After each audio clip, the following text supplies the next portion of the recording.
goodness. Okay, so let's go ahead and jump right into tea time. Like I said, we have Joshua Yay. Johnson here with us, State Director of Apprenticeship Standards. So before we get started, can you tell us who you are? We'll get into your background, but you alluded to the fact that you have a wife and that you have kids. So tell us, how long have you been married? How many children do you have? How old are you, and what do you do? Great. So many That's like questions. a whole I know. podcast That's right the there. whole exactly.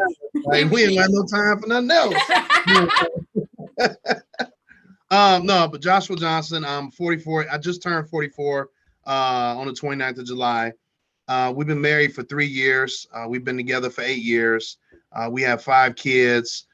Four. I have one, my youngest, and then four within marriage, and they range. So our oldest is 22, then 19, then 16, 14, and 10. So we run the gamut. You know, the 10-year-old runs the house. You know, that's typically how I go to the youngest one is the king of the house, basically, until they start beating him up. And that happens a lot to him sometimes. So he just kind of hides from him. But no, it's you know, it's a joy. I love it. You know, I've talked about this, and Sherry's heard me talk about this before. You know, everything I do in life is to make sure my children have a great opportunity and have much better opportunities than I had in life. So that's kind of the personal side. We actually live in Germantown, so we live just outside of Milwaukee. We moved out here 4 years ago. We bought a house out here to get opportunity to take advantage of a real good school district and get the kids involved and get them pointed in the right direction. So that, you know, like I said, once again, give kids better than I had the opportunity for. Um, Other than that, in my professional life, you know, as you said, I am the state director for Wisconsin Apprenticeship. I've been in that role since December of 2019, and I've filled behind the longtime state director who was in that role for almost 30 years. So in that role, I'm in charge of youth apprenticeship, registered apprenticeship, and certified pre-apprenticeship here in the state of Wisconsin. And as part of that as well, a professional part of that, I'm also the vice president for our national organization, for our state directors. So there's 31 state directors, states and territories, including Guam, Virgin Islands, and Puerto Rico. And I'm the vice president of that group of the state directors, and I've become president in 2 months. So I'll be president. Oh, congratulations! Congratulations. Thank you. Yeah, the president in place now retires. Wow. So I become the president for a year until a vote happens again, or till there's a vote. But as being the vice president, I become the president, which is really exciting to be in charge of. I mean, it's good. It's dope, right? It's super dope. And it's like, you know, it's like, man, this is awesome. But I work with some fantastic colleagues across the country, so they're going to make it really easy to be president, and we're gonna change apprenticeship here in America, not only just in the state, but in America. So, all right. All right, go ahead and make those declarations. I know that's right. You already said it. It was on Brunch with Besties. You heard it here first. Exclusive. Okay. I love that. Oh wow. So that title was like a whole mouthful. So I'm not too familiar. So just explain a little bit about what apprenticeship is for those that may or may not know. And then we're gonna go further into how you got to where you are. Yeah, so apprenticeship is so there's, like I said, there's 3 sections that I'm in charge of here in Wisconsin. There's certified pre-apprenticeship, which is typically run by organizations or entities that train individuals to get them prepared to meet the minimum qualifications to get into a registered apprenticeship. There's also youth apprenticeship, which is for high school juniors and seniors. And we have over 30 consortia across the state, 6,000 youth apprentices across the state. And youth apprenticeship is it's really designed for workforce preparation. So the goal has been, and once I became the director, is to focus on how, when we get those youth in 11th grade, how we make sure we're getting them prepared to go into the workforce once they graduate high school. But also even going deeper and going into the middle school. So I'll be taking some strategies going down to middle school from a trip to Germany that I made last year, and seeing how they get youth prepared to go into the workforce. Because, right, we all go into the workforce. I don't care how old you are, who you are, what you look like, you're going to go into the workforce some point in time in your life, whether it's at 18 or 25 or whatever. So we're utilizing youth apprenticeship to hopefully make that transition for those youth who decide, you know what, I don't want to go to four-year college. I'd love to go into the workforce right away. And we want to make sure we have that transition. And then the end all be all is registered apprenticeship. Registered apprenticeship, right now we have 10 sectors that we train in. We have the core four. We have construction, manufacturing, service, and utility. And we have what I call the innovative six: IT, healthcare, finance, ag, biotech, and transportation. So we have apprenticeship programs in all 10 of those sectors with the goal of getting you coming in. An apprentice is obviously going to come in with little to no knowledge or skill in that area. And by the time they're done with their apprenticeship, they're a skilled worker making a very, very nice wage. So it just, a lot of strategy involved in trying to bring everybody together. A lot of big strategy because the former director, she laid the groundwork. I mean, almost 30 years, she laid the groundwork that I'm building off of now. I'm just coming in and doing innovation and taking it to the next level. And, I think we owe it. And as I talk more about my story, you understand why, I owe it to the community to really do my best to try and make sure we're getting youth connected, especially youth from our community, getting them connected to these opportunities that exist to have, family sustaining wages, so it's really good stuff. Yeah, I mean, it's really good stuff. I love it. I love what I do. We have right around 13,000 active apprentices, registered apprentices here in the state of Wisconsin. Wow. So then on top of the 6,000 youth apprentices, and we have some really good sponsors, employers across the state as well. No, that's amazing. That's true. Wow, sure is. That is amazing. An alternative to college. It is, and it's great. And, as you were talking about that, Joshua, it made me think like how the times are kind of shifting back to that workforce mentality, whereas before it was like, okay, everybody go to college, get your degrees, like everybody go to school. Like it was kind of pushed that way. Like we were all kind of pushed towards that. And now it's going back to more like, okay, well, who's going to do the plumbing and the electricity and those type of like skill sets that we were starting to lose due to technology. But now we see like a resurgence of those things. So do you think that's kind of helped with the apprenticeship here in Wisconsin, especially Wisconsin being so industrial as well? Yeah, Wisconsin, I'll tell you this, Wisconsin is, so let me give you a little history. This is some dope history, right? I'm ready. This is, come on with the history. Come on. I'm ready. I like history. We love this. Look, we like don't this. Get us started. Go ahead. So Wisconsin was the first state in the nation to have a registered apprenticeship program in 1911. The federal in 1911? Yeah, 1911. Yeah. So I'm just trifling, Joshua. That's all. Don't mind me. No, 1911 though. Yeah, so then the federal law didn't come into place until 1937. That's the Fitzgerald Act. So we were 26 years before they made it even federal, before they made it nationwide an apprenticeship program. We also have the longest running registered youth apprenticeship program since 1991. So we celebrate 30 years this year. Wow. So it's going to be dope. I'm really excited about that. So that's a little history. Like when we talk about Wisconsin and apprenticeship, we're leaders across the country in being in place for so long and being historical. There we go. Historical programs.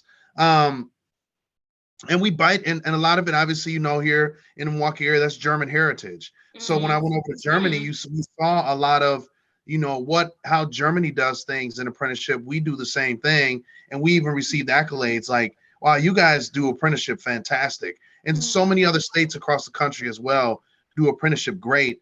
And it's all built off of that model from 1911 and 1937. So it's, it is, I mean, it's really dope. I think the resurgence is definitely there. And I think what's happening is, parents, as we're getting to become parents, or our children are becoming that age of college or making decisions, we have to make some choices for them. And that's, number one, do you really want to go to college? Is that what you really want to do? And number two doesn't happen unless you're educated about it. But number two is, okay, if you're not going to go to college, then what are you going to do? And so one of my goals is to make sure we're educating us as well as the youth so that we understand, look, It's all right if your son and daughter decide they don't want to go to college and they want to become an apprentice at the age of 18. They're going to be okay. Like they're not, you might be embarrassed because you feel like they didn't achieve what you wanted them to do, but they're doing what they want to do, and that's okay. So we can support that and celebrate that. And I talked about that a lot over the summer when I went to events where 18-year-olds were graduating from high school and became apprentices the next day in construction or in manufacturing. So we're talking about an 18-year-old. Now think when you were 18. Now I know where I was when I was 18. We're going to talk about that later on. But 18, yes, we're going to get there. These folks, they walking in making $20, $22, $23 an hour at 18 years old. So when we talk about, sure, college is great for those who want to go to it, but for the big majority who decide they don't want to, or some that feel pressure to, we want to make another option for them that they don't have to feel they have to go to a 4-year college. Now, the great thing about apprenticeship is it still is college, because part of apprenticeship is 90% on-the-job training and 10% related instruction, which is typically delivered through the technical college system. And so, no matter what, you're getting some college credit. And in some of the programs, and this is one of my visions. See, y'all get me going. Yeah, I need a 5-hour podcast. So one of my visions. I'm like, you spend so much fire right now. I'm just like, oh my God. Oh, he hasn't even got started. Girl. You're gonna find out why I asked him to come. Oh my God. I'm like, if y'all listen, not taking notes, I don't know what to tell you, because it's fire. And Joshua, you may have heard, because she talked about it in the beginning, but she is an educator. So. Yes, I'm like, come on. Okay, so y'all the folks that I'm trying to change y'all mind too, to get people to understand, because so many educators don't see it. They're like, no, you got to go to college. No, you don't have to go to college. It's still college if you go into the workforce, so on and so forth. We could break that all the way down. But I tell folks, one of my visions is to make sure that we align every registered apprenticeship occupation with a tech diploma or an associate degree, which means when you sign your apprenticeship contract, at the end of your apprenticeship, you have a tech diploma or an associate degree along with your journey worker certificate at being a skilled worker.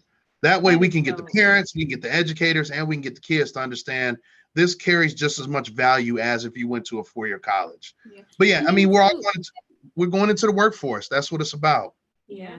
And until, there's not just one path, right? Yeah. And a lot of times we try to serve people a plate, but life is a buffet. Right. Absolutely. And you want people to see what's available and choose what works for them. Yeah. Right. But everybody's like, you got to go to college. You can't be nothing if you don't go to college. And it's like, is that really true? Because some of us have a lot of debt. Listen, and nothing to show for it. But that's another episode. It is. And I'm definitely not that. I'm not the educator that's like, you got to go to college. Because I'm like, look, college for me was kind of a joke, but that's another podcast episode. So I'm definitely. Actually, we did an episode. We called it "Was It Worth It?" It wasn't worth it. So another. Yes. Go back and listen to that. I love the options, and I love the flexibility of it, because I think on in a way, that is what college is. Like, it's exactly what you explained. It's just, it looks differently. So in college, you get all the book work. Well, it's 90% instruction. Yeah, it's 90% instruction, and then go find an internship for your 10%. Exactly. And then good luck, and here's a lot of debt. Absolutely. And you may not get a job in this industry that you just spent all this time in. So. Yeah. Wow. But I want to give a shout out to my good friend, Harold Fry. I actually met him through Black Achievers, which is an amazing program through the YMCA, where they reach out to different organizations and ask them to sponsor a group of amazing children. And so that's how I came in contact with my good friend Harold. And I reached out to him and some others because I was looking for a mentor for one of my Whitewater students. And he said, "Oh, I know exactly who you need to talk to." And he was like, "My boy, Joshua Johnson." That's my boy. And of course, I reached out to Joshua, and Joshua was like, "Absolutely." And I talked to him, and I was like, "Oh my God, I want you to be my mentor, but I'm not even in school. So how about I just have you come on the podcast so everybody can hear your amazing story," which is what I really want to get into. So I did link an article about you in the show notes of this podcast. I would encourage everyone to read that. Yes. But I don't want to give anything away because I love how you share your story. And it is very empowering. And I'm excited that you got excited off of that. Honey, just wait. There's some more. there's much more where that came from. I love it. So you are, and I'm calling this episode Changing the Narrative because, here in Milwaukee, right, we always talk about the 53206, right, where we incarcerate a lot of our young Black males, and that sort of sets a stage for who they are to become. Yeah. Right. I'm not going to get into all the negative statistics, but if you could just tell us your story, I'll just leave it open-ended because you're gifted in how you do it. So go ahead. Take it away. Well, first, I'm going to give a shout out to Harold, too. That's my boy. We know each other 20 years. We played high school football together. So I've known Harold forever. And I just saw him a couple weeks ago. We went down. He brought his jet ski out. I had the boat out. We went down with the family and enjoyed some time out. So, yeah, brothers get, we jet ski and boat, too. We get out there and just get in that water. We do, too. Come on.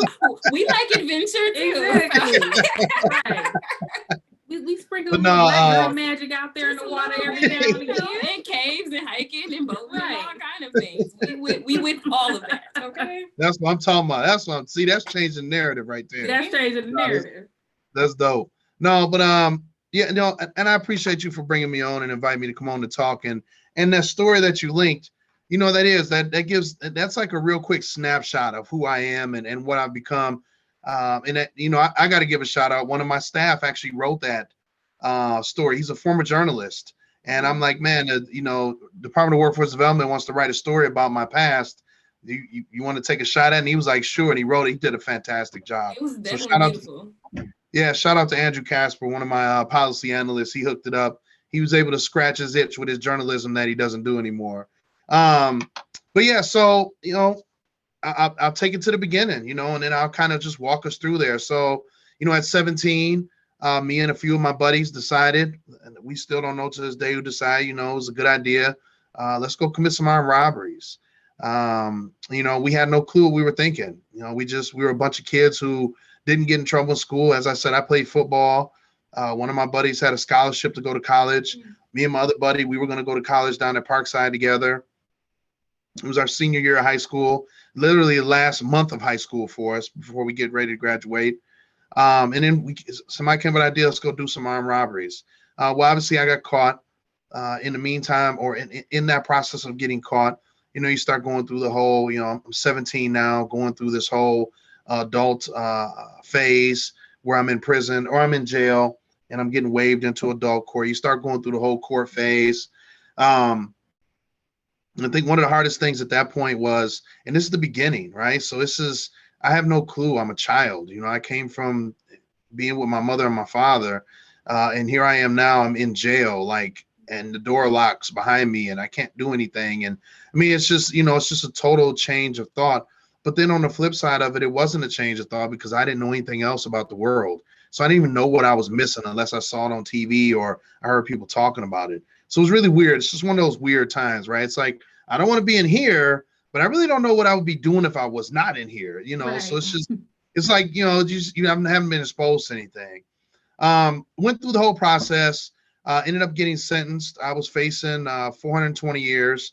Then it got brought down to, I want to say we ended up pleading guilty to 140 years. And we ended up getting sentenced to 70 years. So 3 counts of 20 years and 1 count of 10 years. And they were all ran concurrent, which means we just served 20 years. So 20 years, 13 and some change is mandatory release. This was under the old law, so 1995. So we were eligible for parole 5 years after we got sentenced. We started our prison career basically off, shipped off to different prisons, me and my 2 buddies, me and my 2 friends.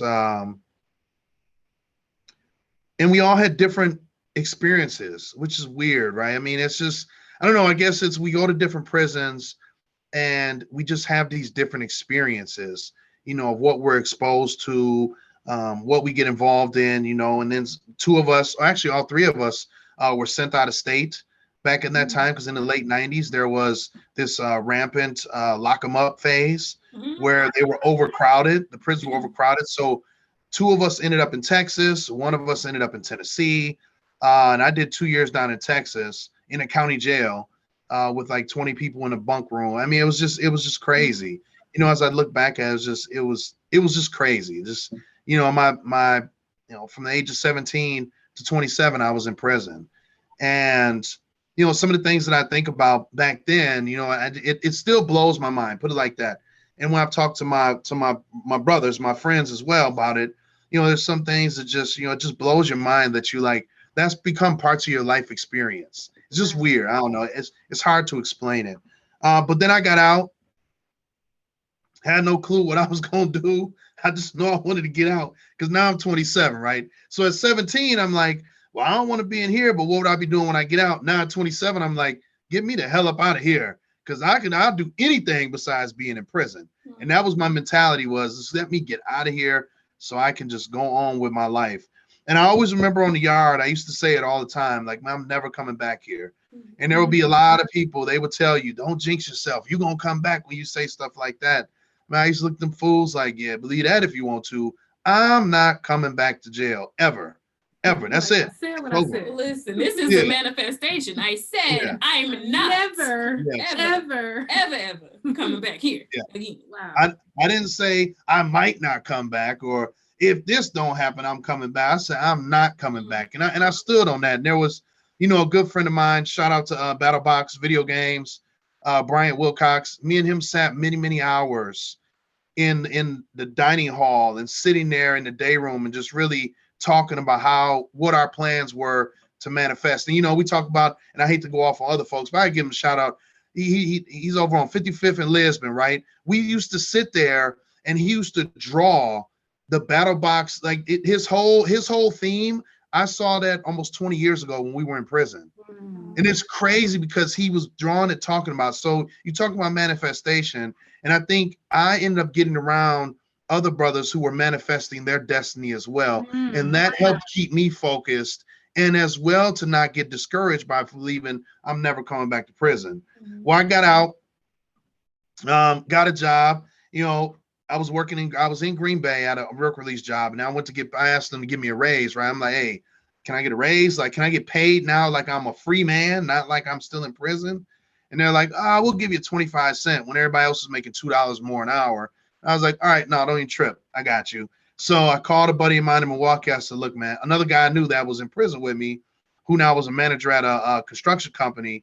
And I say, hey, man, I need a job. And he worked at the same place I was at now. And I'm like, man, they're playing me. They're not trying to pay me. He's like, don't worry about it. Let me see what I can do. So he talked to the dock person who was in charge of loading trucks for this construction company.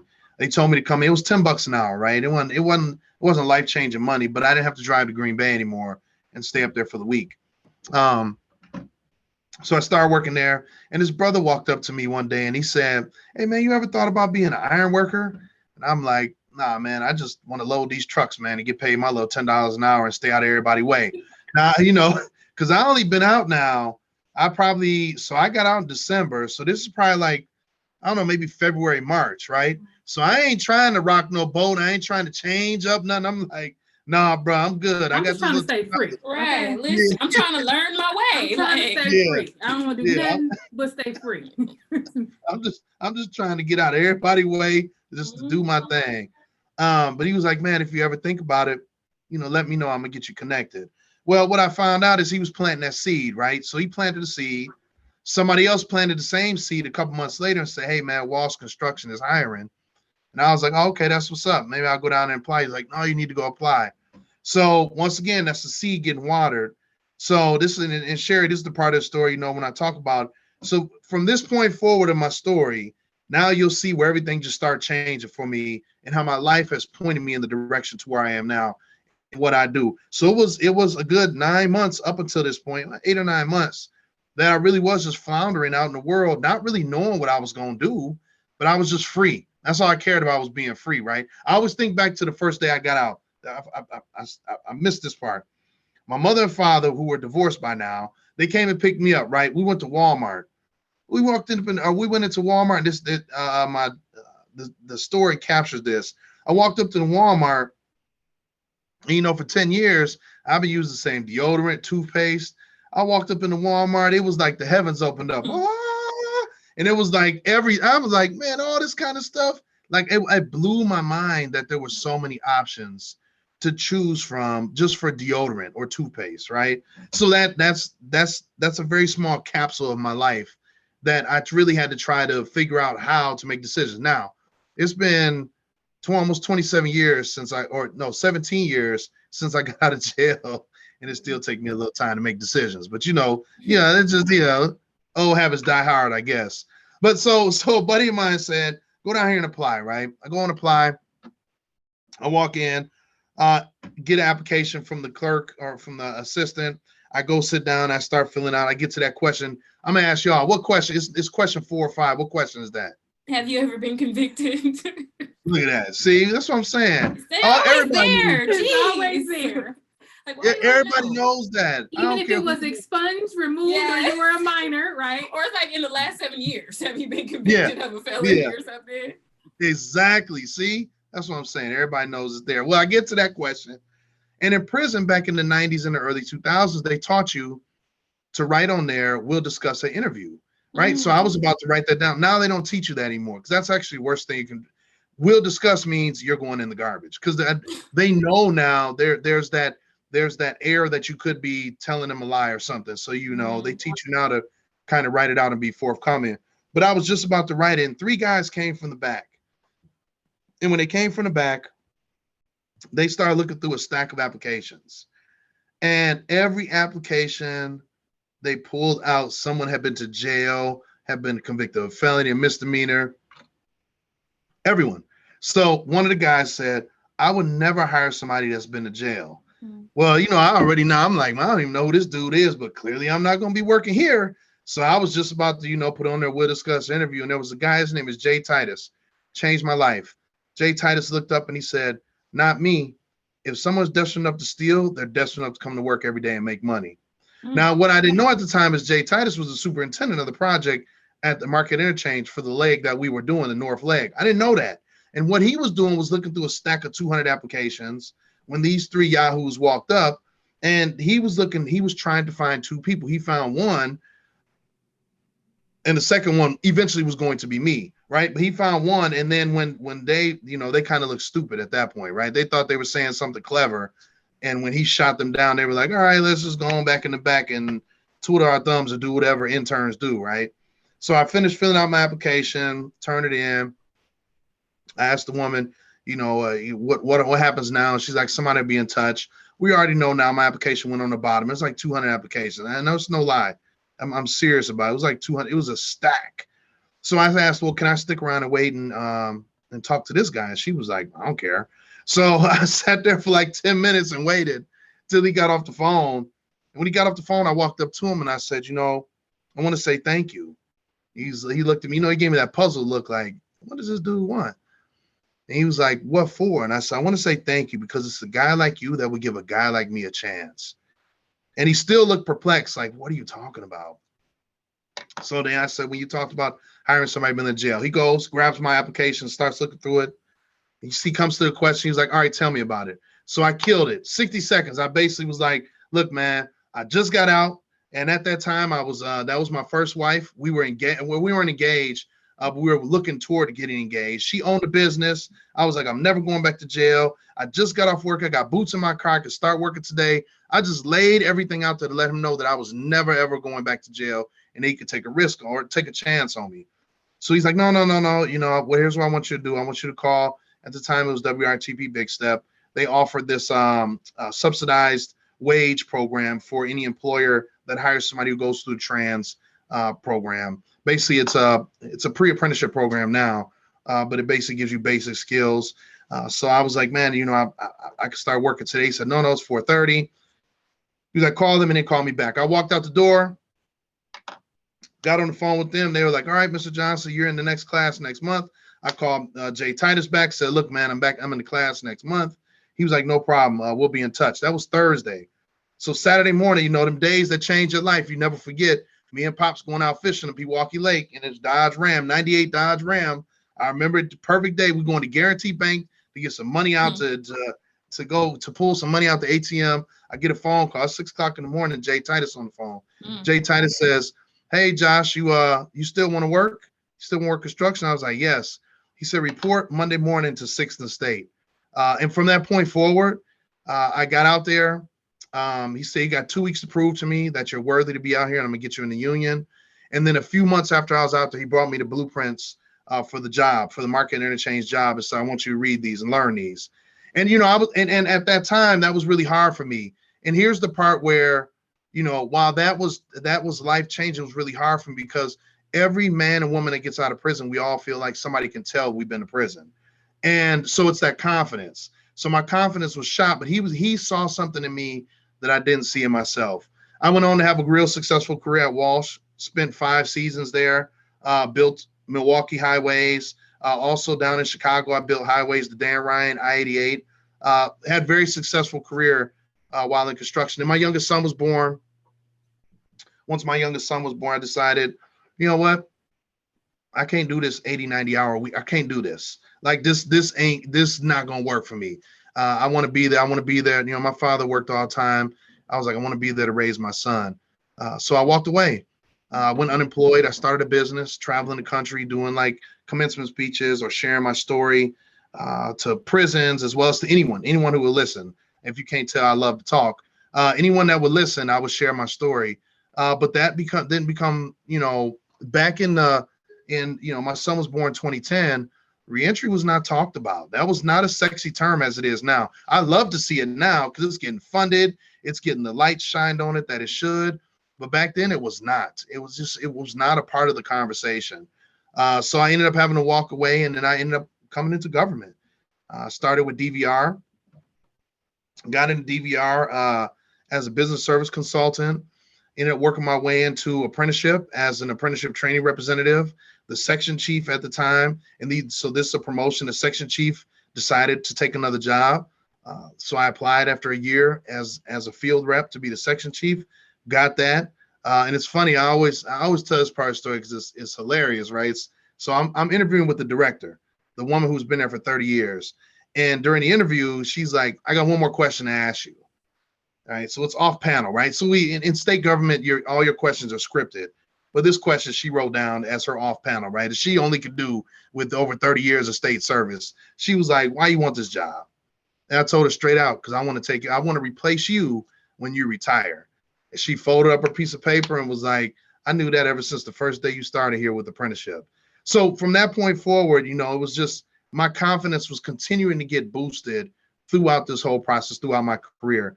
Ended up doing that for 3 years, and then she retired in 2019, and I became director.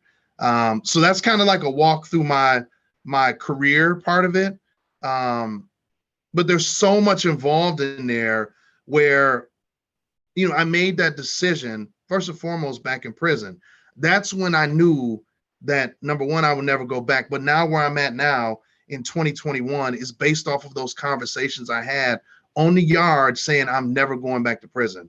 And I put myself now in a position to be a mentor to individuals, but also I put myself in a position, unlike a lot of other folks who say, oh, you have to be hands-on, boots on the ground to create change. And I put myself in a position where I don't have to be hands-on, boots on the ground. I'm now in a position that I change policies that can help men and women that are reentering into society. I've created a position, an apprenticeship navigator position that we fund that is in DOC now that every inmate comes in contact with prior to their release. So I put a focus on, I'm not worried about, I'm gonna create a system. I don't need to be boots on the ground. I'm gonna create a whole system that'll run with or without me. Absolutely. How about that? And there's pieces to it. So not everybody is going to be boots on the ground. So we need different sectors. We need policymakers. We need lawmakers. We need all of those pieces to get the job accomplished. So while I'm not boots on the ground, I'm doing my part. Yeah. Correct. What made you so confident? If you were in 10 years, 17 to 27, and you saw the recidivism rate, you saw people coming back in, what made you so confident to say, I'm never doing this again?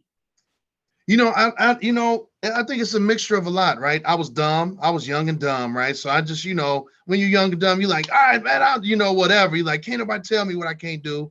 But I also think it's to my support system, right? My parents were there, my friends. I've had friends who I've had since I was 11 years old, right? They were there writing me, sticking by my side. They're like, that's nice. yeah, I mean, so, I mean, we've known each other going on over 30 years. And so they've been there even when they lived their life at college or doing whatever they write, take time out to come visit. So I think I had the support system there, but I also knew like this was dumb what we did. And what's crazy is none of us were that type of kid. None of us So were. this was y'all first time? Yes. Listen, got knocked on your first time. Right. Yes. Oh man. And y'all probably like the one time this dude didn't rob 10 banks. Right. Y'all never catch The him. one time. Yeah. I do one. You know, and we one small little teensy little robbery. And look exactly. At this. Oh my gosh. We weren't them kids, right? We were the good kids, and that's we were popular. Folks knew who we were. You know, we were athletes. You know, we were smart. So it's one of those things where I think throughout that all, I was like, this isn't a place for me. And then I saw people coming out, and that blew my mind. I would see somebody go out 4 or 5 months later, they'd be right back in. You're like, yo, man, and you start thinking like, hey, can y'all let me go instead of him next time? Right. I'm not coming back. So I think that's a mixture of the being young and dumb, not knowing any better, not knowing the challenges that I was going to face, right? Because I thought, man, I've been living life for 10 years. Life started the day I got out of prison. Mm-hmm. That's when life started for me. Life didn't start at 17. Life started at 27 because now I had to pay bills. Now I had to live life. Now I had to make decisions. Like you're a full adult. And this story kind of reminds me of like the Central Park 5, like when they see us. With them going to prison so young and then coming out when they were adults. So you think about it, you went in in 1995 and you come out it's 2005. Like that's a huge. Which is when we graduated. That's when we graduated from high school in 2005. But I remember 1995 too. I just remember like that 10 years was such like things were happening quickly, like just the world was changing. Did you even know how to work a phone? Like, right. Cell phones was out. Yes. I went in with a pager. I went to prison with a pager. Came out with an iPhone. Jesus. Yeah, no, they had no iPhone. He came out with a razor. Came out with a razor. Right. Sidekick. Yes. But even outside of that, the biggest challenge you face is, I'm gonna be honest, is making decisions for yourself. It's really hard because when you've had decisions made for you for 10 years, it's just it's like what I teach my kids, right? I tell them, they can buck authority all they want, but authority's always going to win. Sometimes you just got to be like, all right, cool, let me keep it moving. Because you don't get that concept, right? And sometimes that's a mindset that people have, which is, if my boss tells me to do something and I do it, that means he's telling me what to do. Yes, that is exactly what it is, because they're the boss. So you have to overcome that. And that's part of the confidence as well, right? I was in prison 17. Man, the guard told me, hurry up and finish your shower. We had like 3-minute showers. I'm like, man, I'm gonna take my time. That fool turned the water off from the control center. I had soap, everything all on me. I was like, hey man, turn the water back on. He's like, I told you, now go to your room. So it's just this mentality, right? That you get out. Yeah, I was itching like a mug. I had to go back and wash off in the sink. Like, man, that's when you get to cussing them out. And then my roommate looking at me like, you dummy. So, it's those things like that push me as well. Like, I don't ever want to put myself in a situation again where somebody is dictating every little thing about my life, all the way down to when I can take a shower and how long my shower can be. Right. Ooh. So then how did you psychologically rehabilitate yourself into? Well, okay, I got a bunch of questions. So do we. How about this? I'm gonna start with this one. I would like to retract the previous one.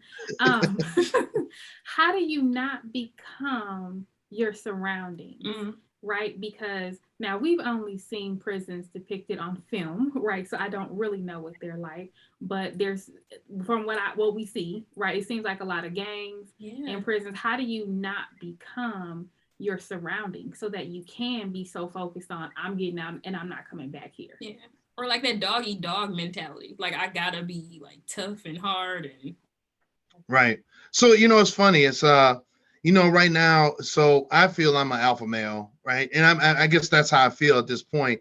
But when I was younger, I didn't feel like that, right? I didn't feel like I fit in with anybody. Growing up, obviously you guys are a little younger than I am, but growing up in the 80s, the 70s and 80s, biracial, man, we had it hard. Like light-skinned folks won in back then, right? Ralph Tresvant brought us in. Albie Stewart he brought us in, but back then we wasn't in, right? So we struggle. You don't know where you fit in. You're not black enough to hang out with the black folks. You're not white enough to hang out with the white folks. So you kind of like just in your own lane, but that lane sucked at times because you couldn't. It wasn't like millions of us, right? There was, so it was hard to interact with individuals who understood that the struggle that we faced. And I think the same thing when you get to prison. You decide early on when you get to prison how your prison stay is going to be. And what I mean by that is if you're going in with this mentality that I can't survive unless I have some friends or if I have the gangs protect me, then that's what you're going to gravitate to, right? I gravitated to, I want to get the hell out. I gravitated to the older prisoners who have wisdom. One of my, Curtis Ellis, actually, a lot of my credit goes to Curtis Ellis, a man who will never get out. He has a life sentence. He was my first roommate when I went to Portage, Columbia Correctional. And I gleaned so much wisdom from him. And it was amazing because he beat up every roommate he had until I came. And then it was something he just clicked on me and just started pouring everything into me that he knew he would never get to do when he got out. So it was amazing to come in contact with individuals like that who were like just poured into me, selfishly or unselfishly, and just said, look, man, this isn't you. When you get out, don't ever come back. So I think subconsciously I had those individuals plugging into me, although, I'm like, no, I'm supposed to be here. I'm tough, I'm rugged. And he like, man, sit your butt down somewhere, so it's just, so I think that's psychologically how I adapted. And that was early on. That was at 18 years old. And I think over time, I just paved my own path, which is much like I do now. I do my thing. If you don't like how I do it, that's too bad. Look, that's a whole word right there. I'm going to do me, everybody else. Like it or don't, it actually don't even matter because if you mind your business, right, and worry about you. It's so interesting, like hearing these parts of your stories. But one thing is consistent. It seems like you're always in the right position. Okay. But to carry on, I could pick up kind of where you were at to really expound on that, which is, I agree, and that's the part. Sometimes you do that. I'm so psychologically, I still get challenged like that. Like, I don't deserve this, right? So it's and it's not I don't deserve it. Like I don't deserve it. It's, man, the life I lived. Like, why me, right? But then I also say, I there's times where I say, man, I wasted 10 years of my life. Like, okay, God, if this is the purpose that you have for me, like, why did I have to lose 10 years of my life to get to this? Right. So, that, and I believe that will be a constant battle forever. Right.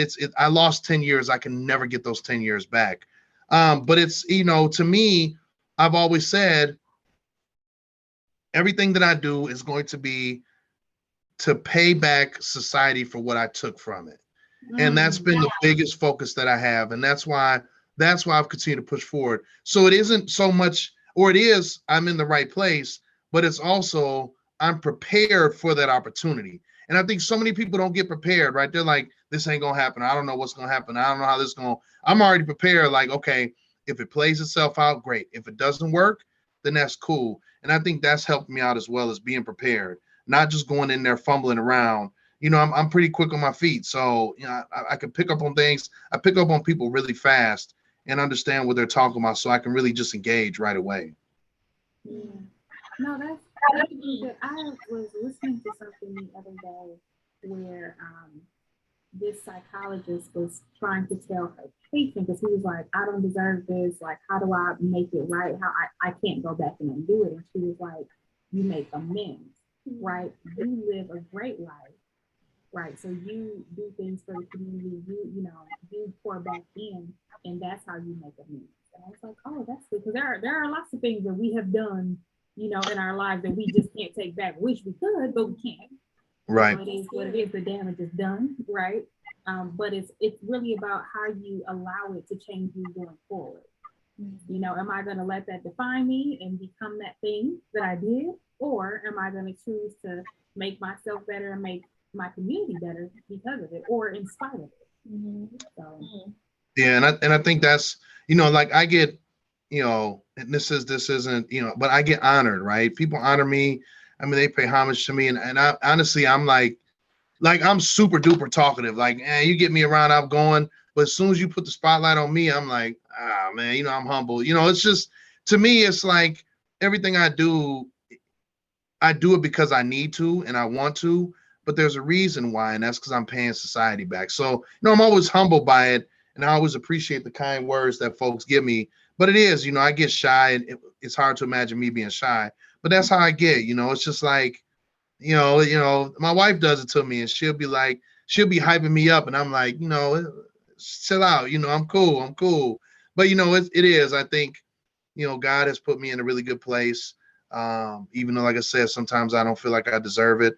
But I also, as part of that, God gave me the ability to be ready as well. And I think that is really helpful out. It is a gift. It's a gift to be able to, it's discernment and understand where you're supposed to be and what needs to be done. So what do you tell yourself when you get in those moments of, I don't feel good enough, or I don't feel worthy enough for this life that I have? Like, what type of positive affirmations do you tell yourself? Many times I just go and try and figure out a way to make it better for everybody else who's been through something I've been through. So it's like, instead of me like really giving myself positive affirmations, I dive down into my work and I'm like, all right, I feel like I don't deserve this.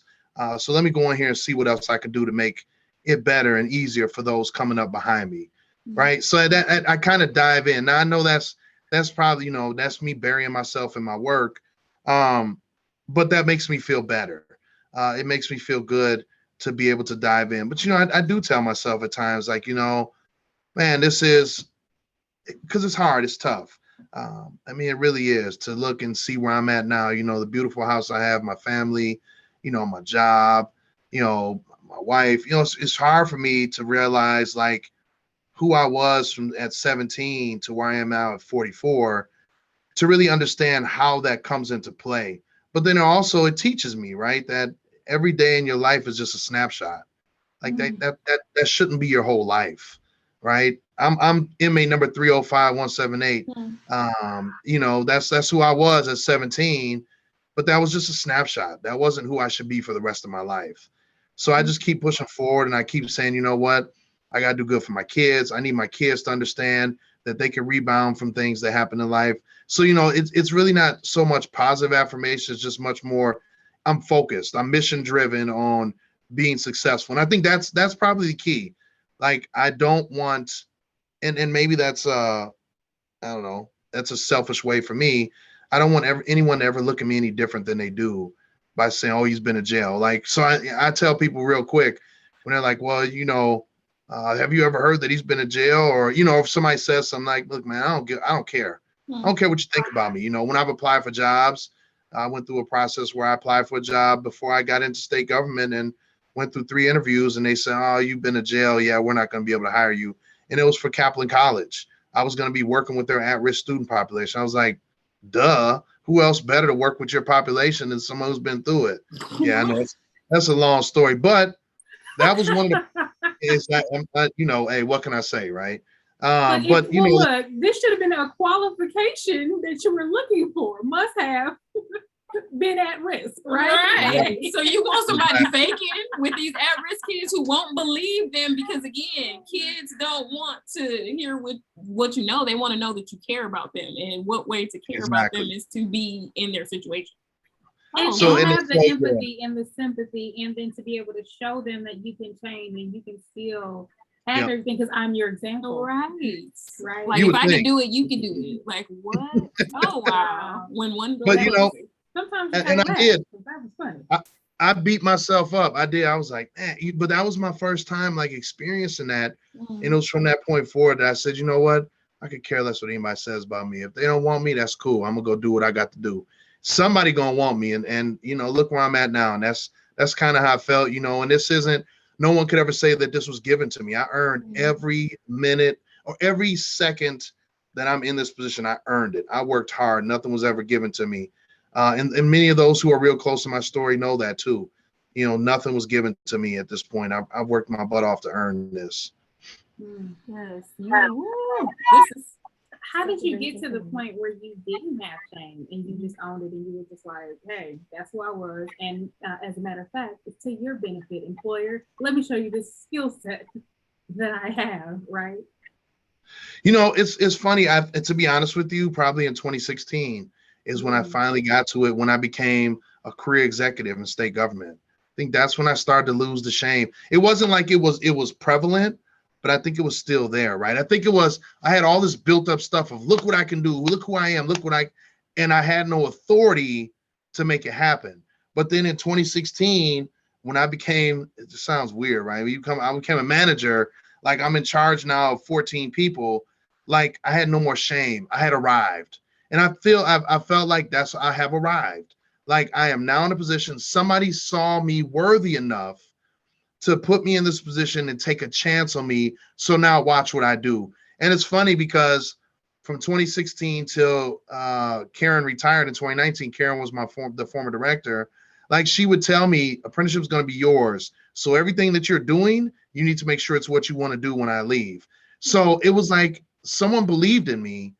And now all my crazy ideas and the ways that I see the world, someone believed in me to give me the opportunity. So all my shame was gone at that point.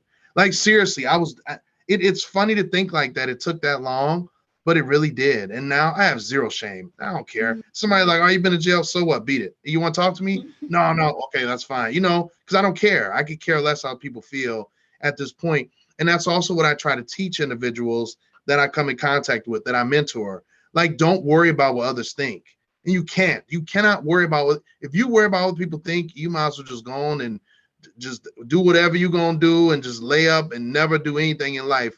Because if you worry about what everybody's going to think, your life is going to be long and hard. Don't worry about it. Now, obviously, if you're out there committing crimes, you want to worry about people like, hey, man, you need to stop doing that.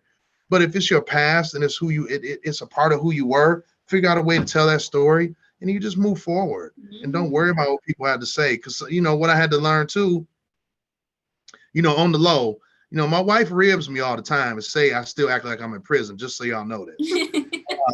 She be like, you be acting like you in prison, just some of my mannerisms and, some way I operate sometimes. Some good, I won't say some good, some bad, but then some are just, she just points it out and they're funny. But I get them example. I'm like, you be eating dinner fast or something? Like, what cover your food or what? No, so like a perfect example. We just went to the Packer game. Me and my guy Chris called me last minute. He's like, hey man, we got tickets to the Packer game. He's like, I know it's last minute. We're gonna stay overnight. He's like, I'm gonna pay for the room. So I was like, cool. So then, of course, as a wife, she like, well, what's the plans, right? She hear I'm staying overnight. She like, hold on now, you staying overnight all of a sudden, like with who? And she know Chris and his wife. So she like, well, them just don't sound like no right plans, right? So I'm like, it is, this is what we doing. So she's like, what hotel y'all staying at? So I was like, I don't even know, Chris gonna get it. So now she asking a question like logistic, like, do you even know what you're going to do? And honestly, I didn't. But Chris, we were gonna find a hotel. And then she's like, well, is the room even going to have 2 beds? I was like, I don't know. I said, I'll just sleep on the floor if it don't. So she's like, you're not in jail anymore. Why do you just accept whatever? I'm like, because I don't care. I can sleep on the floor. Don't bother me. Bring me a blanket and a pillow. I'm straight. I'm good. So it's like stuff like that where if she would get mad at me about that stuff too, she's like, you're not in jail. She probably like, my husband is not sleeping on nobody's floor. Like, first of all, we're directives. You got a bad back. Okay, we are VPs. Right. Because you hurt your back, you gonna come home complaining to your wife, and then she's gonna be like, bro, I told you. But it's stuff, ruin her Cancun trip. You ain't gonna blow your back on this and then ruin her Cancun trip. Exactly. She got plans. We got things to do now. Now you tripping. Oh, but that's just kind of how I get. I'd be like, I just go with the flow. And I know some of that, man, like she's, she'll laugh. And most of it is just like she just pointed out. She ain't like super serious. But it is, you have that mentality, that's still that jail mentality sometimes, the way you think about things, deal with feelings. How you deal with feelings, how you deal with situations, so it's just, even with the kids, right? I had that jail mentality with the kids sometimes. And it's like, they're your kids. You can't like treat them like, you have to be emotional and those type of things. So it's interesting. It's just, I don't know, it's like a learning, it's constant learning. Let me put it like Unlearning. that. And it's unlearning, correct. Unlearning and then relearning, because my formative years were spent behind bars. 17 to 27, our formative years are in our 20s, and they were spent pretty much behind bars. So, it's just been interesting. But my boy Chris, we found a hotel that had 2 beds, so we were straight. But he was like, good.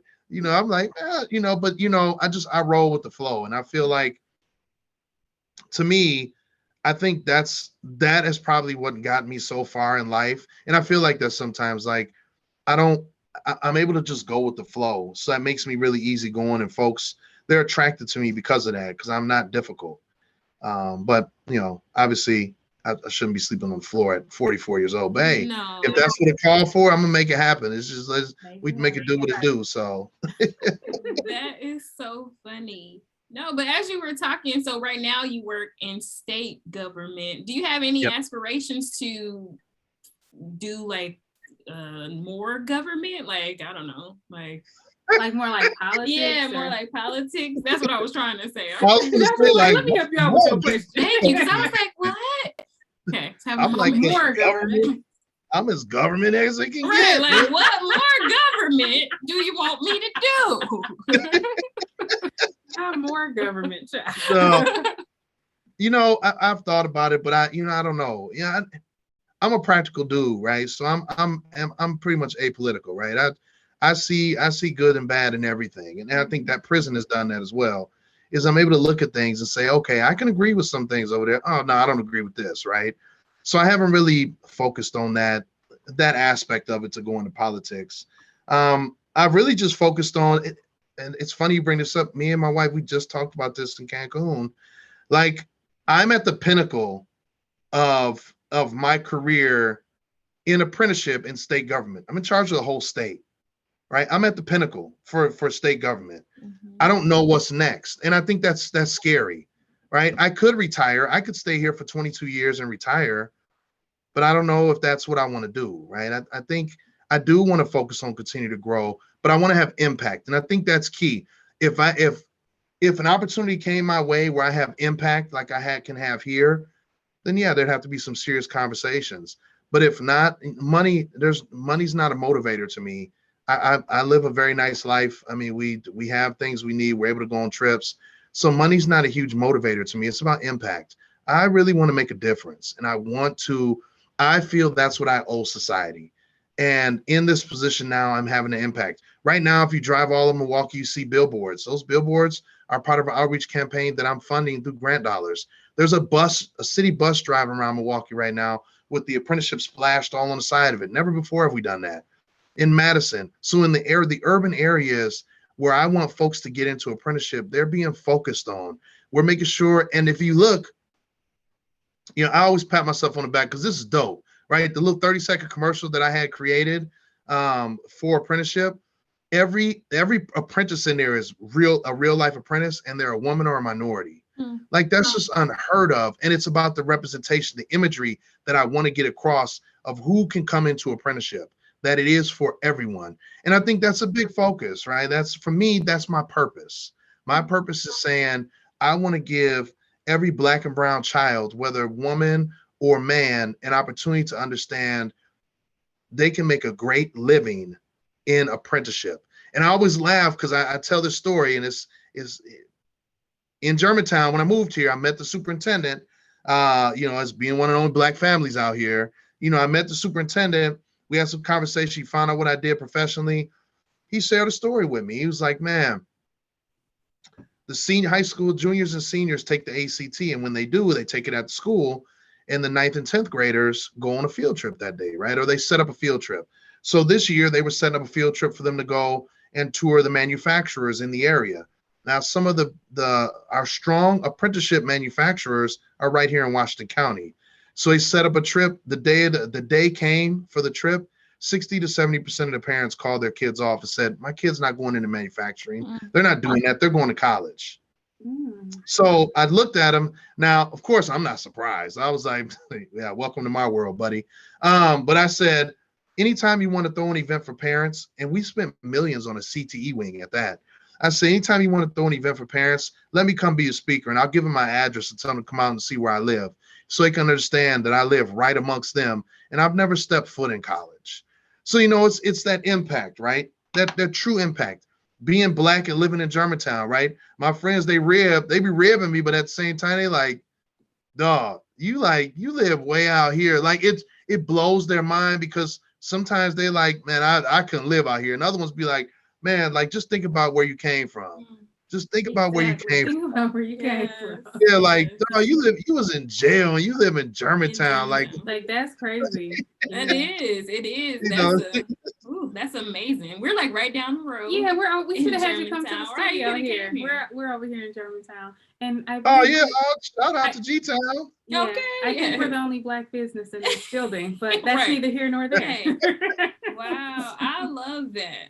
My mom came out here and she was like, "It's far and racist," and I was like, "Oh, okay." Yeah, everybody be saying it's far. I'm like, we can get anywhere in 10 minutes. We can get anywhere. That's true. I mean, it's Wisconsin far, not like LA far. LA far or Texas far. Yeah. But I love it. I love out here. We've become a part of the community. Nice. We got the Germantown Community Coalition. I'm on the board of directors for that. I'm about change. My daughter, she was the Black Student Union president in the high school. So it's, we become part of the community, because I believe at the end of the day, once again, right? See, sometimes it pays to not care what people think. I'm like, I don't give a damn what they think. Mm-hmm. Man, I pay just as much taxes as they do. So I could care less what they think about me or my family. And I think that is a prison mentality that I have, but that has served me well. I don't really care. I'm like, so what? I paid for this house, and no one gave me this house. So, I think it's good, and it's given my kids an opportunity to get connected. And I think that was one of the reasons we moved out here as well, is I wanted my kids to have that ability to really get connected and learn how to deal with folks, right? We talk about diversity. When you go from being the majority in a school to the minority, you learn how to deal with the majority who are in your presence, because they are the majority in the world, right? So if you can learn now at an early age how to navigate that system, many things won't bother you. Like, hearing the way, if somebody called my dad the N-word, I wanted to beat him up. They said it to me, now my kids, now they may still feel that way, but they're like, dude, why are you being so stupid? Right. So it's just that mentality. It's that change in mentality of really making sure that they know how to navigate the world as well. Once again, to give them better opportunities than I have. No, that's awesome. Mm-hmm. So I was wondering, did you have any patterns and pathology in your family of incarceration and things like that? No. Nope. Okay. None. I was it. I was the family criminal. Do you have siblings? I do. I actually have. So it's funny. So I have I have 3 sisters. So two are steps. They're my sister, I call them. And then my blood sister. And then I had a brother who passed away back in 2009. He was a basketball player. So it's funny. While I was in prison, my blood sister was actually a prison guard. So I'm the oldest. So she's 2 years younger than me, but she became a prison guard while I was working in prison. Obviously she never worked where I was, but that was like just this weird like trajectory of like, your brother's in prison now, you're a prison guard. Wow, that's really weird, but it's just, it's one of them things. And yeah, I mean, I was the family criminal, basically. I mean, I come from a long line of alcoholics, drug users, but never anyone who did like some serious hard time, or in the military. A lot of my family's in the military. So that was a really weird, right? When I first got out at 27, folks looked at me now. I mean, I'm family. But they like, we knew you was gonna be in prison. You was bad when you was a kid. I'm like, damn, I wasn't bad. Right. Was I that bad? Jeez. Yeah. It be your own people. That's what it be. People. All the time. But, and I think sometimes too, you think about it. And I say this, and I really mean this, family can be some of your biggest haters. And they can be the ones because they feel like how you get out and I didn't. Mm-hmm. And, to see me succeed, and to see, to know me on a very personal level, but then also to see me succeed professionally or just in life in general, that's tough for some people. They like, damn, Josh is in prison and I'm sitting here struggling to pay my bills and he ain't got no problem doing this, that, or the other, so think it's tough sometimes for family. That's why, I love them. I love them to death. And that's not my close, my sisters, they not like that. But, when I talk about, extended family, once you start going down the path, it becomes tough. Well, what can you do? Like I ran into a situation. I figured out the best way to get out of it. Same way everybody else can. And I don't look anybody any different. So, but no long line of criminals. I'm the family criminal. So, aren't you the model criminal? I am, right? All's if well you're gonna that be a ends criminal, well. do it this way, right? That is so true. Right. Take it, make a purpose out of it, impact your community, Absolutely. change your life, and impact all others. And change that narrative. And create policies. Absolutely. This story is just a phenomenal one. And if you haven't wrote a book yet, I think that's very necessary.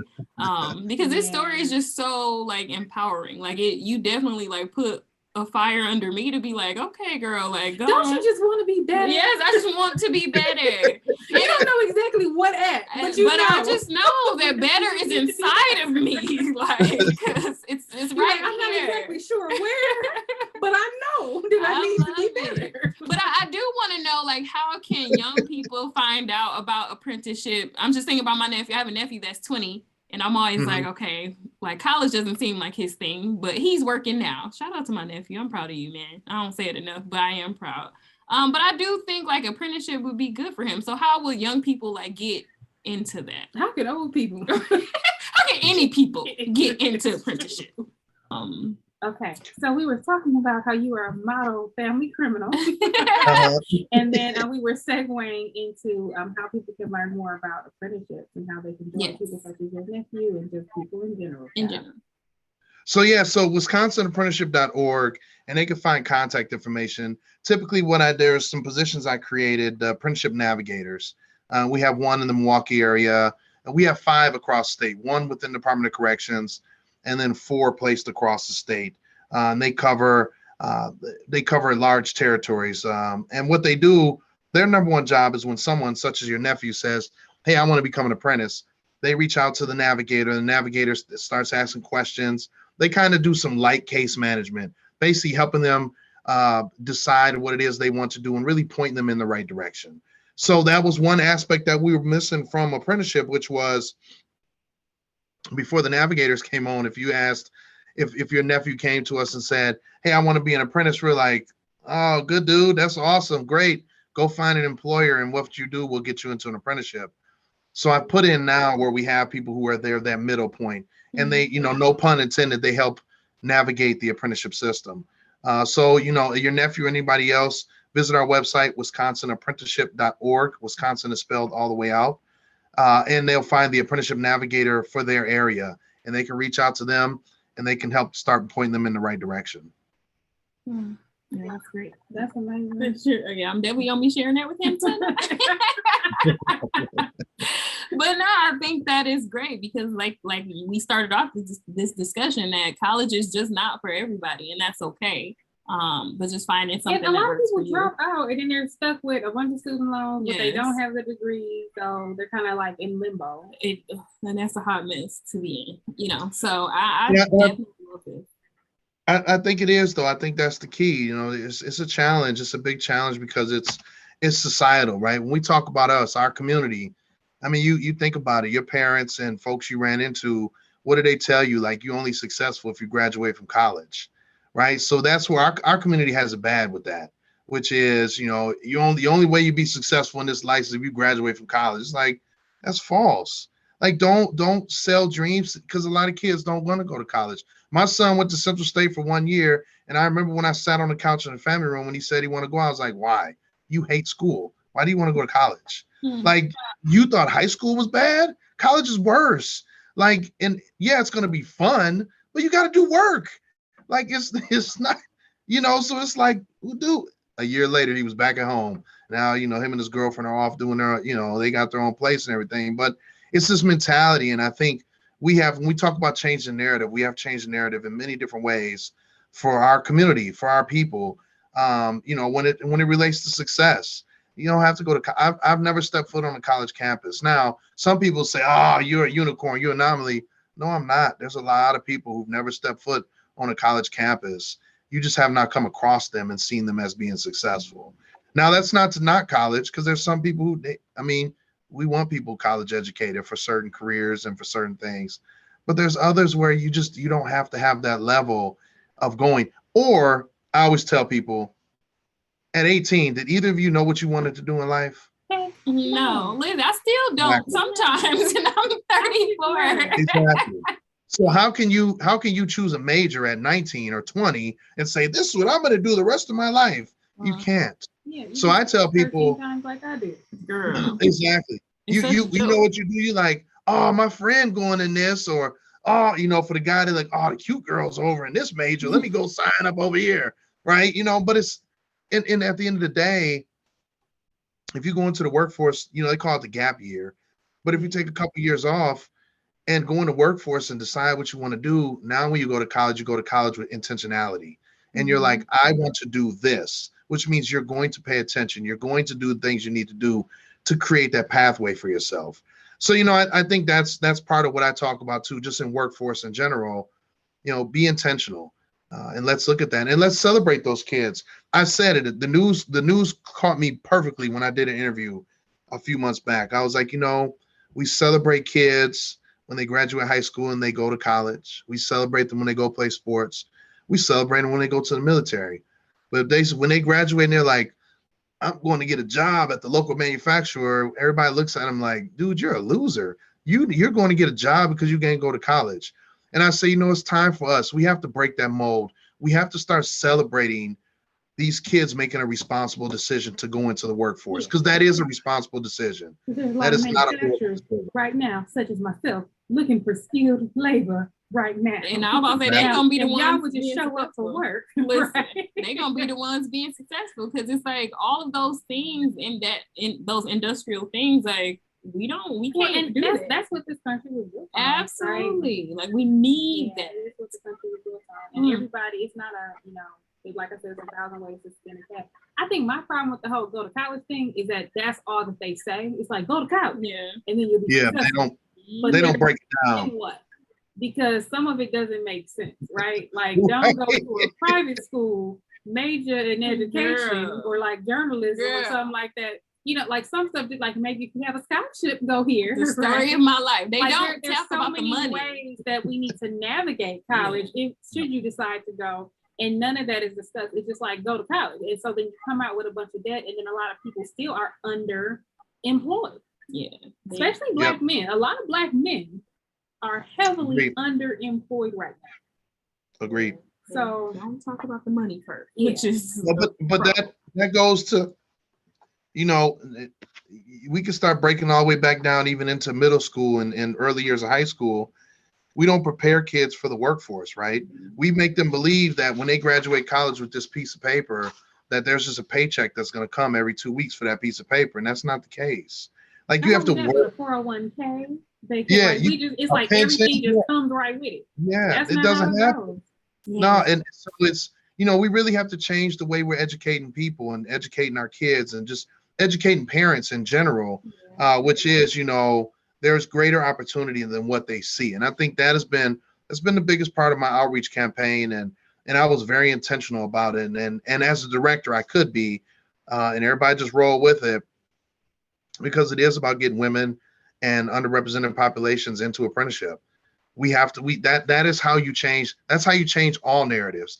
I totally believe that apprenticeship is a vessel to eradicate poverty. It just truly is. And many of my colleagues, in fact, all of my colleagues across the country agree. Like, that's what it's for. It's to get the unskilled skilled. And that's just that bottom line. That's what it is. That's what being an apprentice is all about. Unskilled to skilled. The only thing is built in is there's a pay increase that's built in, and you get to see on this piece of paper exactly what it is you're going to be learning, so you know exactly what you learned. So I think there just has to be a shift. And we're starting, I think in the beginning, Chanel, you talked about that.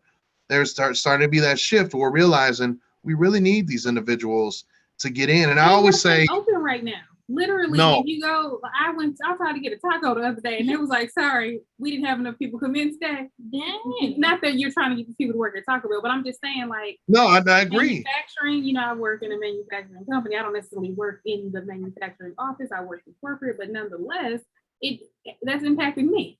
Yeah. It's now my problem, right? Mm-hmm. How do we get these people to show up for work?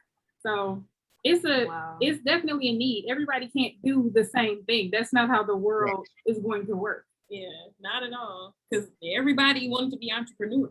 Like that was the thing. And it's like, and it's funny you say that too. That's a part of apprenticeship as well, which was going through an apprenticeship was a be all end all, right? So when I was a laborer apprentice, the goal was to become a laborer journey worker, right? I became that. Now I could have stayed that journey worker for the next 40 or 50 years, but I didn't. And a lot of people don't. And there were no off ramps for those individuals who want to go off and not do that work anymore. There was no off ramp. So what we created was an apprenticeship. To go through an apprenticeship and become a journey worker was your career, but it's not. It's a part of your career pathway. For some, it will be their career.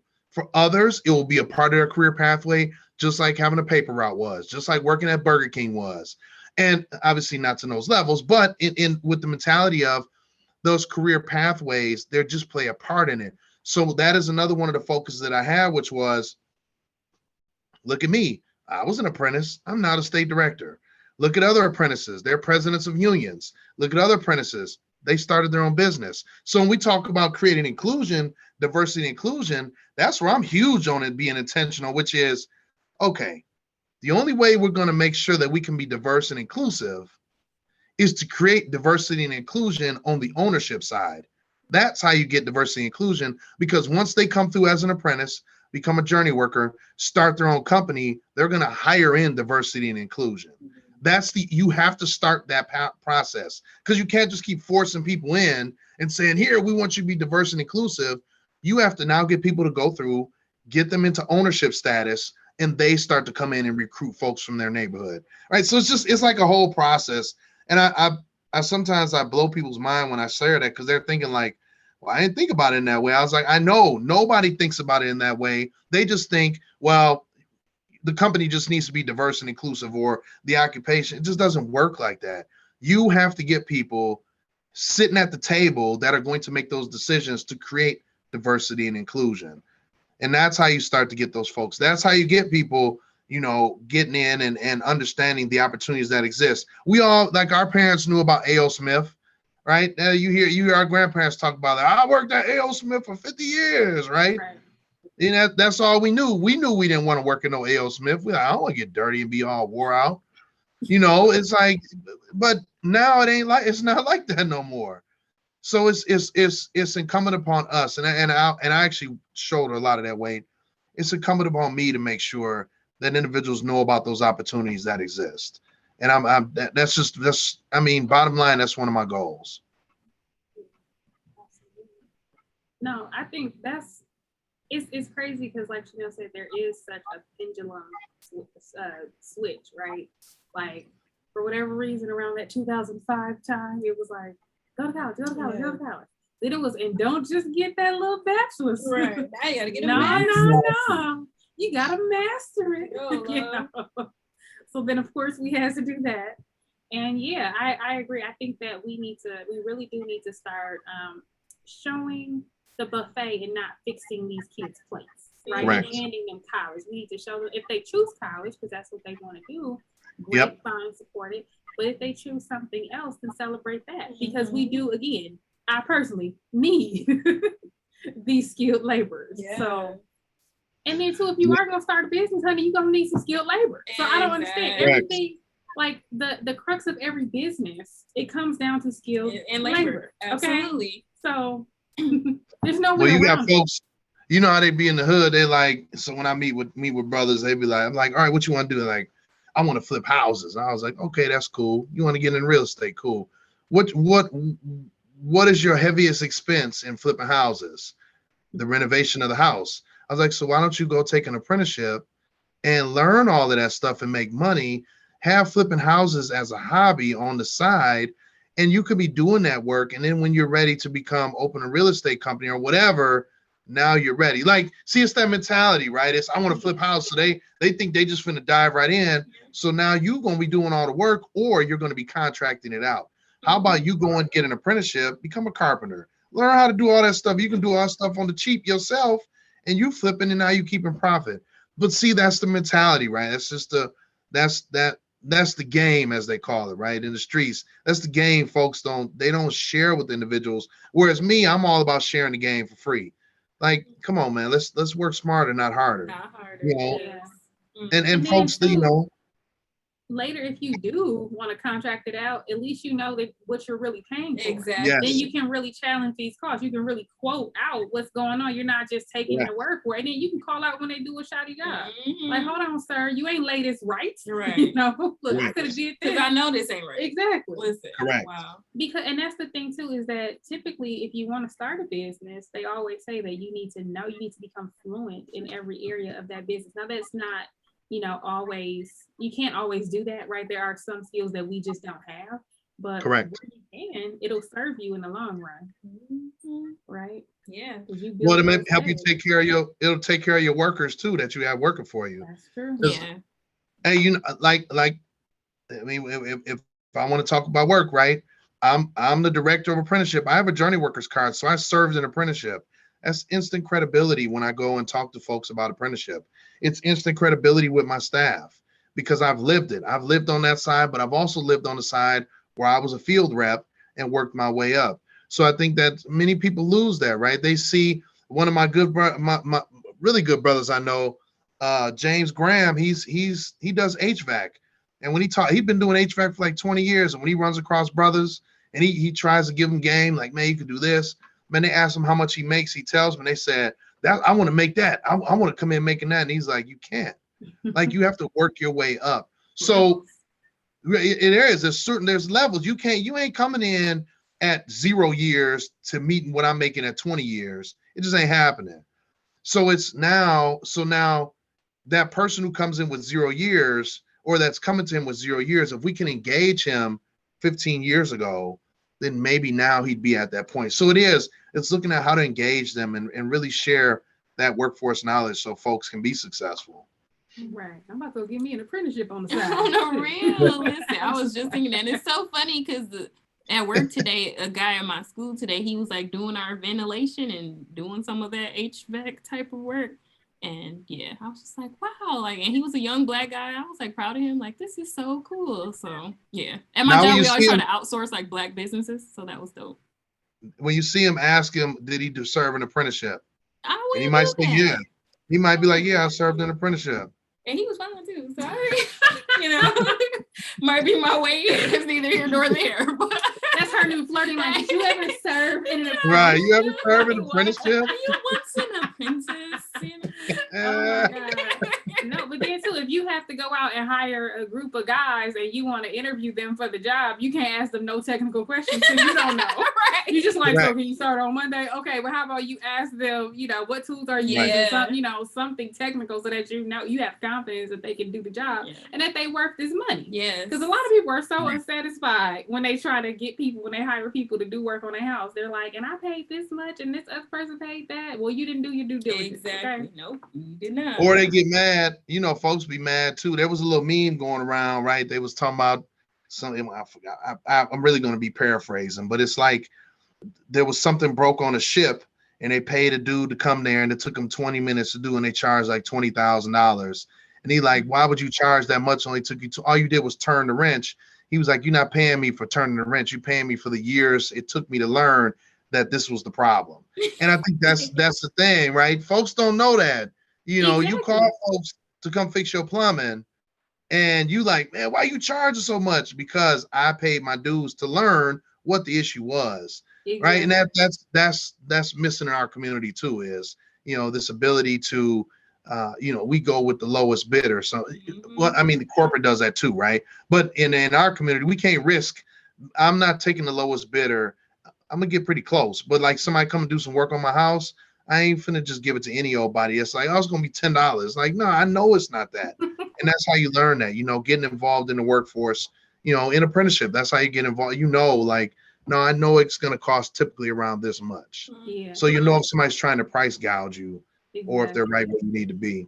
The way that I heard the story, it was like, oh, there was a a noise, and this guy came and he tapped and it went away. And it was like, you charging me $500 to tap? He said, no, tapping was $1. $499 was knowing where to tap. That is exactly. And I'm like, hey, if that's not the truth, then I don't know what is, right? You're paying for this. Exactly. My intellectual property. Okay, that's what you're Exactly. paying for here. So Wow. no, You didn't know. You look at me, you be like, you ain't know where to tap. So how you gonna question what I'm doing? Exactly. You did it. Should have Right. got that apprenticeship. Then Exactly. you too would know. Now pay my invoice on time. Right. Right. Put my 500 in my hand. Right. Here. No, but this has been great. Oh my God, we're gonna have to piece this thing together because of our technical issues here. But thank you so much for joining our podcast and for sharing your story and for teaching us more about apprenticeships. I think that we're probably gonna be some new ambassadors. Listen, WisconsinApprenticeship.org. I'm already on it. But, we have to do our to-go box, so we're gonna say what we are taking away from this amazing episode. So I will start with you, Bestie.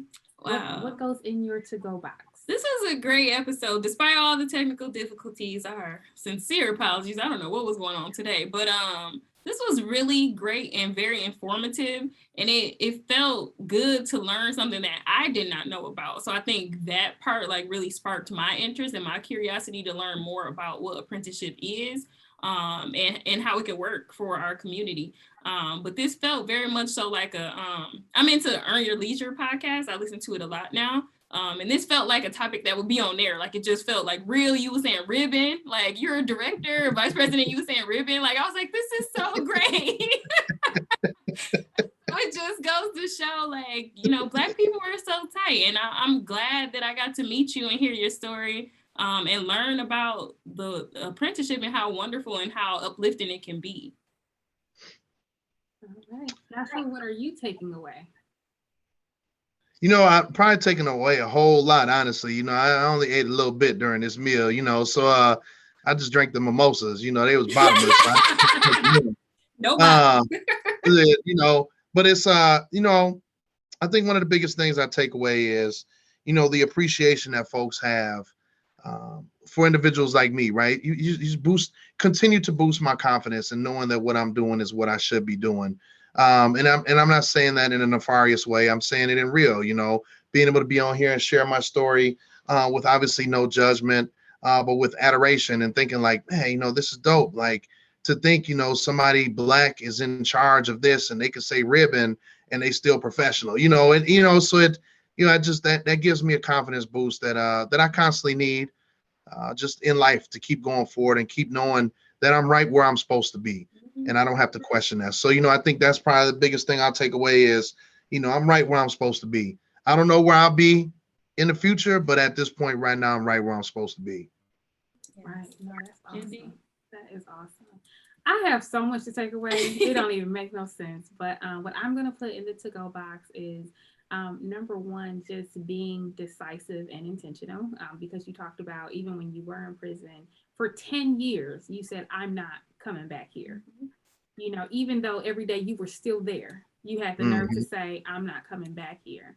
I think the other thing is to make sure that you associate yourself with some positive people. Like, you chose to sit at the feet of a mentor in prison. You could have joined a gang. You could have, tried to be popular. You could have tried to run the yard. You could have tried to do a lot of things, but you said, I'm going to sit at the feet of this mentor. I'm going to gather this wisdom. I think the other thing is to own who you are, and like you said, you probably didn't get fully confident maybe till 2015, 2016, but it's something that you were always working on. You were owning it. You said, look, I'm a criminal. Mm-hmm. I'm the best criminal you're going to ever meet, but you know what I mean? This is who I am. This is what I've done, but this is what I've done, but that's not who I am. Correct. Right? That was a snapshot of something that I did one thing at a time. It's not part of my history, right? It was and that also goes to show another thing, which is that one decision can totally change the trajectory of your life. So just knowing that we really have to be mindful of the decisions that we make, because sometimes we just do them haphazardly and we think that, oh, it's not a big deal. It's just this, it's just that, just have fun, but it's like, there could be some serious consequences. But you paid your debt to society and you chose every day to say, I am going to sow back into this community.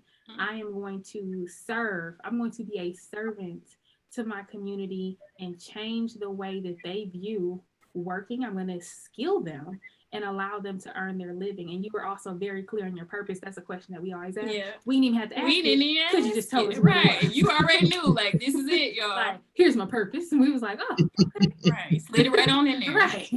So no, so I have tons to take away. I think that this was a very fruitful conversation, as it always is anytime that I talk to you. So I'm glad that we were able to record it and share it out with the world. Indeed. So thank you for coming. Yes, thank you. Thank you all for having me. You know, at the end of the day, if I had any parting words, you know, I would say I appreciate you all bringing me on, giving me the platform to really talk. And, you know, at the end of the day, I just want people to know that no matter what, you know, you can be the best that you want to be. And it's up to you to make that decision. It's up to you to be intentional about what you want to do. You know, and we're talking personal life. And, you know, and then, you know, when it comes down to apprenticeship is for everyone. I mean, it really is. And that's my goal. I'm making it, I'm making those access points as visible as I possibly can for our community, especially the men and women who just need a chance.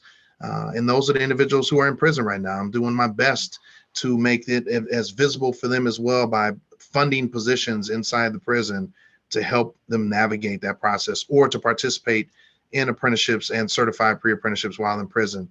Because at the end of the day, I think about it just like this. If I can do it, so can you. Mm-hmm. And I think that's the key.